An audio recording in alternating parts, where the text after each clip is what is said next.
Намалување на цената на нафтата и нафтените деривати за околу 2,5 денари за литар, најави премиерот Христијан Мицкоски, откако претходно таа рипна за дури 14,5 денари.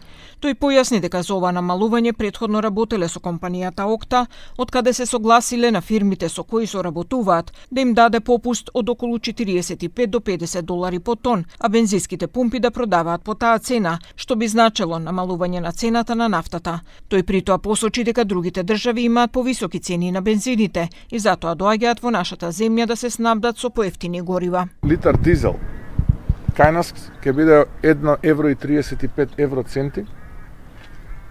Во соседството, например, во Србија веќе над 1,80 евроценти, во Албанија е 1,80 евроценти, во Косово е над 1,50, 1,60 евроценти, во Европа е веќе над 2 евра, некаде во земјите од Европската унија е 2,2 евра дизелот. Сега имаме, веруете, жесток притисок од соседните држави, од граѓаните на соседните држави во пограничните места на југ, запад и север, каде што доаѓаат да полнат гориво. Председателот на СДСМ Венко Филипче со критики кон власта вели дека наместо да се донесат мерки со кои ќе се заштитат граѓаните од ценовните шокови од поскапувањето на горивата, дополнително сака да профитира.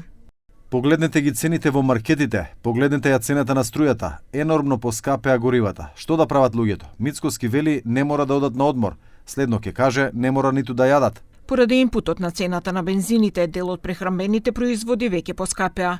Како ќе се стабилизираат цените на нафтата, а со тоа и на производите во маркетите, Мицкоски вели дека ќе се намали зафаќањето кон ДДВ, но не и на акцизата.